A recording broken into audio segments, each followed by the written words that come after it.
Guys, ayan. Magandang gabi. Ito yung mga natapos ko ng plantsahin. Lalagay ko na siya sa kanya-kanyang cabinet. O, diba? May susuotin na naman sila dyan. Ayos na ayos yung planchado yan.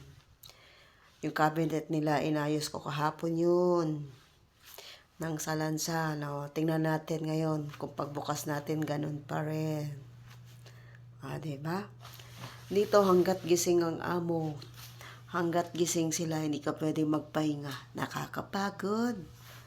Grabe mga tao tayo. Tapos ngayon, kasagutan pa kami ni bruha ko.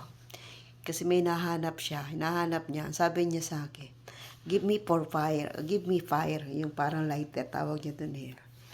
Yun ang sinabi niya sa akin. Sabi ko, kinuha mo sa akin noong nakaraang araw, ikaw nagtabi. Sabi niya, wala, gano'n, ginaganon niya, wala daw talaga.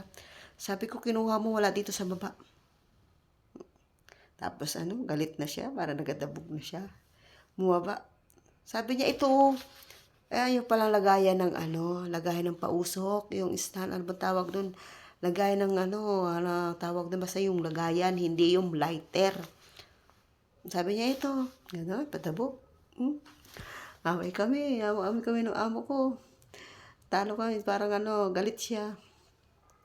Tapos yung vacuum. Nahanap niya sa akin yung vacuum. Nasaan daw yung mga vacuum? Sabi ko na si storage. Sabi niya, bakit nalagay mo sa storage? Dito na lang dapat sa taas, sa baba. Sabi mo, nung nakaraang araw, ilagay lahat ng mga gamit sa storage. Ayaw mo na nakakalat. Tapos ngayon, sabi mo dito, okay, no problem. Lagay ko dito, lagay ko dun sa misala. Grabe yan, pag inaabot yan ng saltik, may toyo ako, pero mas malakas ang saltik niyan, Kailangan sasagutin mo rin siya ng tama. Yung tama lang sa katwiran, huwag naman susobra. Para alam niya na mali yung ginagawa niya. Palagay sa akin.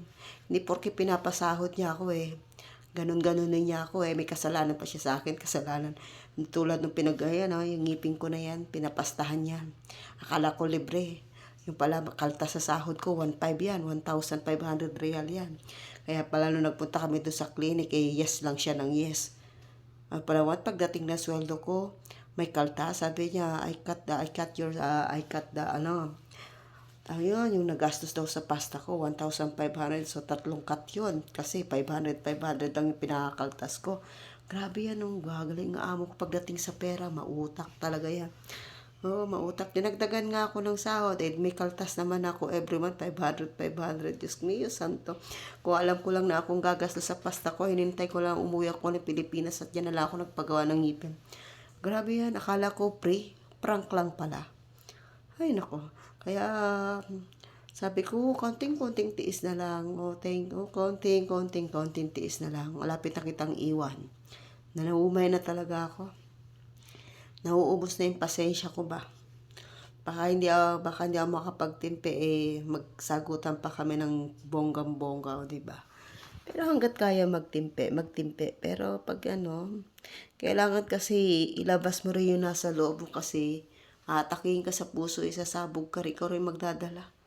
Ganyan, sinasagot ko na yan. Hindi na ako natatakot na pauwi kasi mapauwi na walang pera, bakit ba?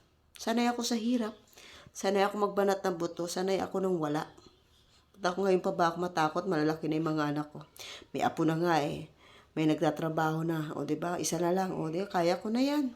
Mamasukan ako dyan sa Pilipinas ng katulong basurera ewan.